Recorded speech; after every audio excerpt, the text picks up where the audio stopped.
নমস্কার, ব্যক্তিগত মতামত চ্যানেলে সকলকে সুস্বাগতম। নানা ভাষা নানা মত, তাই ব্যক্তিগত মতামত। আজকের ব্যক্তিগত মতামত চ্যানেলে আপনাদের সামনে উপস্থাপন করার বিষয়বস্তুটি হলো ধূমকেতু নামক বাংলা চলচ্চিত্র। পর্বের সূচনা লগ্নেই আমাদের পক্ষ থেকে আপনাদের কাছে দীর্ঘ বিলম্বের কারণ জানানোটাই সমীচীন বলে আমাদের অভিমত।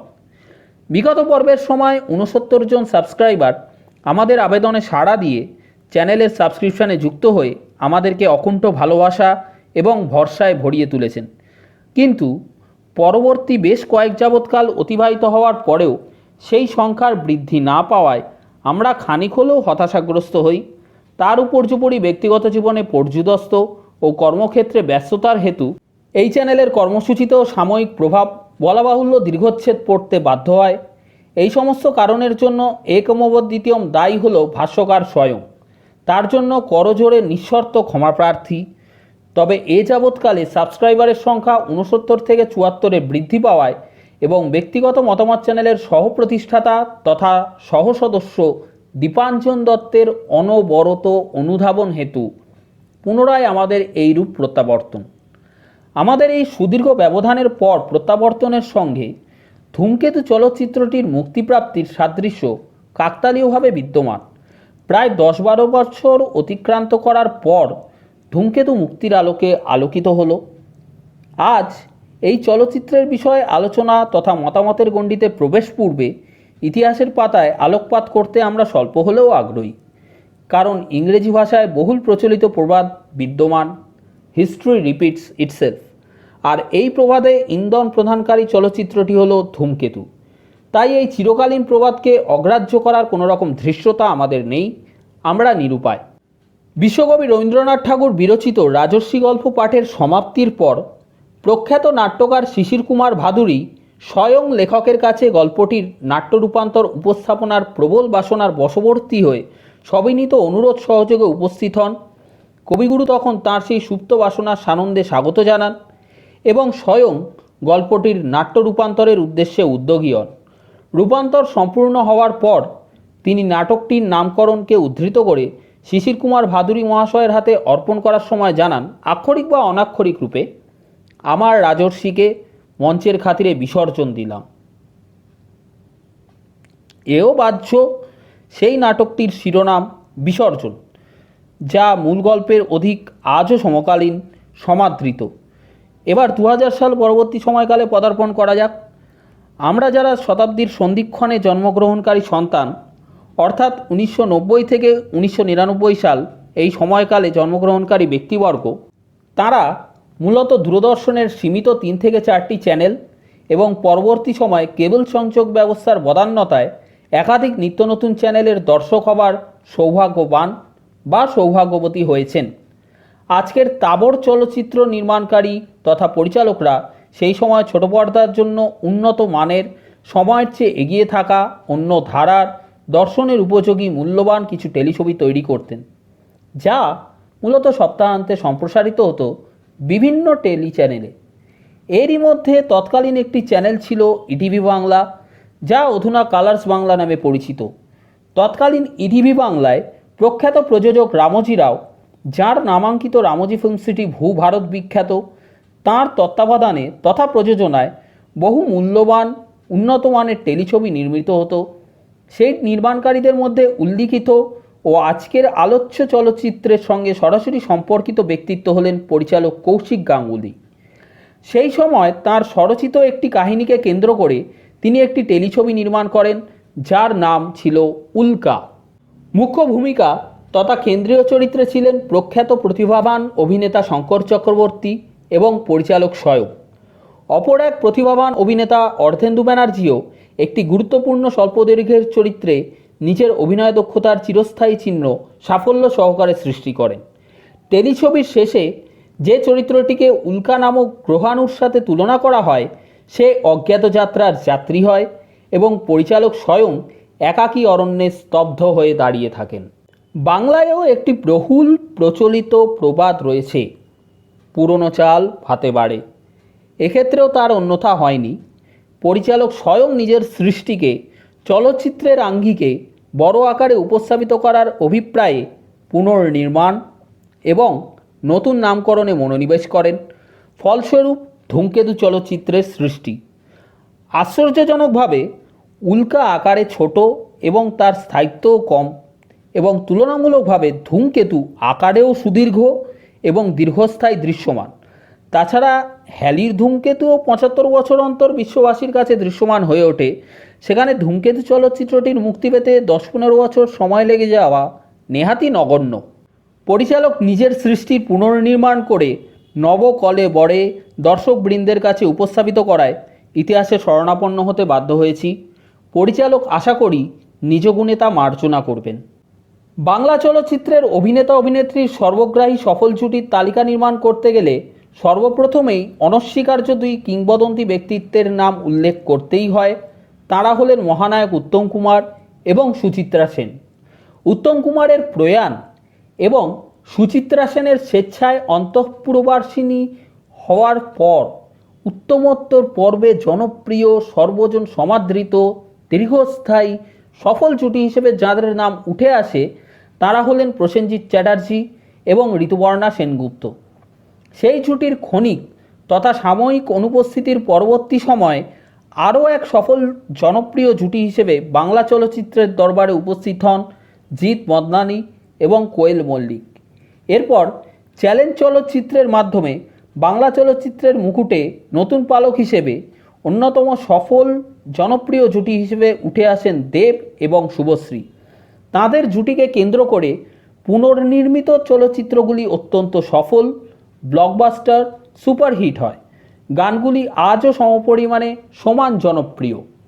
সেই জুটিকে নিয়েই 2013 বা 2015 সালে কৌশিক গাঙ্গুলি ধূমকেতু চলচ্চিত্রের ঘোষণা করেন এবং নির্মাণ সম্পূর্ণ করেন। বাংলা চলচ্চিত্র জগতে প্রস্থেটিভ সজ্জার প্রণেতা বিক্রম গায়কোয়াড় তাঁর অসামান্য সৃষ্টি ক্ষমতাকে আমাদের সামনে তুলে ধরেন জাতিস্বর চলচ্চিত্রটির পর। কিন্তু বিধি বাম চলচ্চিত্রের মুক্তিপ্রাপ্তির দীর্ঘসূত্রিতার কারণে বড় পর্দায় তাঁর সৃষ্টিকে স্বচক্ষে দর্শনের পূর্বেই ধরাধাম ছেড়ে তিনি বিদায় নেন। চলচ্চিত্রে তাঁকে এবং এই চলচ্চিত্রের সঙ্গে জড়িত অন্যান্য প্রয়াত শিল্পীকেও শ্রদ্ধা জানানো হয়। এবার ধূমকেতু চলচ্চিত্রের প্রসঙ্গে আসা যাক। দেবের বুনহাস নামক চলচ্চিত্রে যে অভিনয়শৈলী ফুটে উঠেছিল, যা দেখে অনেকেই হাউতাশ করেন আজও এই বলে যে আরও একটা বুনহাস হলে ভালো হতো, তাদের কষ্ট কিঞ্চিত হলেও লাঘব হতে পারে এই চলচ্চিত্রটি প্রেক্ষাগৃহে স্বচক্ষে দর্শন করার পর। এখানে দেবের তুলনায় দীপক অধিকারীকেই পাওয়া যায় বেশি। আরও একজন দীপককেও এই চলচ্চিত্রে পাওয়া যায়, যিনি মার্জিত অভিনয়ের মাধ্যমে তার অভিনেতা সত্তাটিকে স্বল্প পরিসরে হলেও সুপরিকল্পিত ও সুচারুভাবে উপস্থাপিত করেন। অর্ধেন্দু ব্যানার্জির অভিনীত চরিত্রটিকে তিনি যথোপযুক্ত শ্রদ্ধা ও মর্যাদা দিয়েছেন। তবে তাঁর অভিনীত দৃশ্যাবলীর মধ্যে বিশাল ভরদ্বাজ পরিচালিত হায়দার চলচ্চিত্রের সাদৃশ্য প্রতিফলিত হয়। আপনারা সকলেই হয়তো প্রবল চিন্তিত যে কোন দীপক নামক অভিনেতার আলোচনা হচ্ছে। আপনাদের সকলের মনোগ্রাহী জনপ্রিয় তারকা চিরঞ্জিত চক্রবর্তী। কিন্তু সম্প্রতি তিনি সহজ কথা অনুষ্ঠানের একটি সাক্ষাৎকার পর্বে এক প্রকার খেদোক্তি করেছেন যে দীপককে কেউ একটা সুযোগ দিল না, চিরঞ্জিতকেই শুধু দিল। আমরা তাই ওনার ইচ্ছাকে আমাদের সীমিত সামর্থ্য ও সাধ্যের মাধ্যমে ওনার কষ্ট সামান্য হলেও লাঘব করার ক্ষুদ্র প্রয়াস হিসেবে এই মতামতে ওনাকে দীপক নামেই উপস্থাপিত করলাম। পাকে চক্রে দুই দীপক যখন একসঙ্গে পর্দায় এসেছেন, আলাদা ভাষাহীন অনুভূতি দর্শকের মনে জাগিয়ে তুলেছেন। শঙ্কর চক্রবর্তীর অনুকরণ না করে পরিচালক কৌশিক গাঙ্গুলি দেবকে নিজের মতো করে পরিচালিত করে দর্শকদের দরবারে অন্য রূপে উপস্থাপিত করেছেন। স্বয়ং শঙ্কর চক্রবর্তীও দেবের অভিনয় দেখার পর তাকে দুহাত তুলে আশীর্বাদ ও শুভেচ্ছা জানাতেও পারেন। রুদ্রনীল ঘোষের অভিনয় দক্ষতা প্রশ্নাতীত, কিন্তু কৌশিক গাঙ্গুলি তার নিজ অভিনীত চরিত্রটিকে যখন রুদ্রনীল ঘোষের মাধ্যমে প্রদর্শন করার পরিকল্পনা করলেনই, তখন সেই চরিত্রটিকে একটু হলেও ভেঙে চুড়ে নবকলেবরে উপস্থাপিত করলেই পারতেন। সেখানে খুব একটা পরিবর্তন লক্ষ্য করতে আমরা অপারগ। শুভশ্রীর অভিনয়ও পরিমিতবোধ স্পষ্ট। চলচ্চিত্রে তার উপস্থিতি অভিনেত্রী সত্তার উপস্থিতির আভাস দেয়। অর্ধেন্দু বন্দ্যোপাধ্যায় তাঁর পূর্ব অভিনীত চরিত্রচ্যুত হয়ে এখানে স্বল্পদৈর্ঘ্যের চরিত্রে অবতীর্ণ এবং উত্তীর্ণও হন। দুলাল লাহিড়ীও যোগ্য সঙ্গত দিয়েছেন অলকানন্দা রায়ের সঙ্গে। সৌমিক হালদারের চিত্রগ্রহণ নয়নাভিরাম দৃশ্যের সঙ্গে মুখোমুখি করতে সাহায্য করে। চিত্রগ্রহণের সুনিপুণ দক্ষতার দরুন প্রত্যেকটি চরিত্র জীবন্ত হয়ে ওঠে। অনুপম রায়ের সঙ্গীত তুলনাহীন। আবহ সঙ্গীতের যোগ্য সঙ্গত দিয়েছেন ইন্দ্রদীপ দাশগুপ্ত। বাংলা চলচ্চিত্রের স্বার্থে এক দশকের দীর্ঘ প্রতীক্ষার মর্যাদা দিয়ে প্রযোজক রানা সরকার এবং দেব সমবেতভাবে এই চলচ্চিত্রটিকে মুক্তিপ্রাপ্ত করে বাংলা চলচ্চিত্র শিল্পের মরা গাঙে বান আনার চেষ্টা করার জন্য উভয়কেই আমাদের ধন্যবাদ এবং কুর্নিশ। হাজার হোক সফল জুটি বলে কথা, স্মৃতির সরণি ধরে সবাই চলতে চায়, তাই সেই আবেগেই দর্শক হয়তো প্রেক্ষাগৃহ পূর্ণ করে তুলবেন এবং সেটা সমস্ত প্রেক্ষাগৃহেই। আপনাদের আমাদের এই চলচ্চিত্র সংক্রান্ত ব্যক্তিগত মতামত ভালো লাগলে লাইক করুন, সাবস্ক্রাইব বোতাম টিপুন এবং ঘন্টার বোতামে চাপ দিয়ে অল নোটিফিকেশান অপশান সিলেক্ট করুন, যাতে ভিডিও যখনই আসবে আপনারা সাথে সাথেই জানতে পারবেন। আর ভালো না লাগলেও একই কাজের জন্য সবিনীত অনুরোধ রইল আপনাদের প্রতি।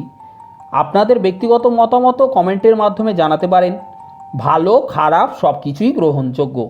বাক স্বাধীনতা সকলের জন্যই ভারতের সংবিধান অনুমোদন করে, তাই গালাগালিকে গলাগলি হিসেবেও গ্রহণ করতে পারার শক্তি অন্তত আমাদের মধ্যে রয়েছে।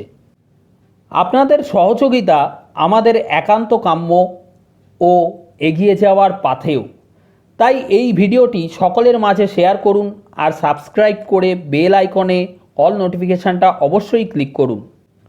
কথা দিচ্ছি, সাবস্ক্রাইবার সংখ্যা 1000 অতিক্রান্ত হলে সশরীরে ইউটিউবের পর্দায় উপস্থাপিত হবে স্বয়ং ভাষ্যকার এবং দীপাঞ্জন দত্ত। সাথে থাকুন, পাশে থাকুন। পুনশ্চ নজরুলতীর্থ প্রেক্ষাগৃহে, যা আংশিকভাবে এসবিএফ দ্বারা অধিকৃত, সর্বসাকুল্যে 3টি প্রেক্ষাগৃহ বিদ্যমান। 1 নম্বর প্রেক্ষাগৃহে ব্যালকনি ব্যবস্থাও রয়েছে, কিন্তু 15ই আগস্ট সকাল 10:30টার প্রদর্শনীর সময় একটি অনভিপ্রেত পরিস্থিতির উদ্রেক ঘটে। বিরতির অনেক আগেই প্রেক্ষাগৃহের আলো জ্বলে ওঠে। পর্দার অবস্থাও খুব একটা অনুকূল নয়। খাবারের বিপণনীতেও খাদ্য সম্ভারের অভাব এবং অত্যন্ত সীমিত, অথচ উন্নত গ্রাহক পরিষেবার স্বার্থে সুদৃশ্য একটি বিজ্ঞপ্তি প্রবেশপথেই স্থাপিত হয়েছে, যার চিত্র আমাদের দ্বারা গৃহীত এবং এখন আপনাদের সামনে প্রদর্শিত। আপনাদের ওপরেই ন্যস্ত হলো যে আপনারা আপনাদের চিন্তাধারা এবং বিচার ব্যবস্থার মাধ্যমে সঠিক সিদ্ধান্তে উপনীত হবেন কি না। ভালো চলচ্চিত্র দেখুন ও দেখান, আর অনুগ্রহ করে লাইক, শেয়ার, সাবস্ক্রাইব আর বেল আইকনে ক্লিক করে অল নোটিফিকেশান সিলেক্ট করে রেখে সাহায্য করুন, কারণ বিন্দু বিন্দু দিয়েই সিন্ধু তৈরি হয়। আর ইংরেজি ভাষার শরণাপন্ন হয়ে বলতে হয়, Rome was not built in one day. নমস্কার।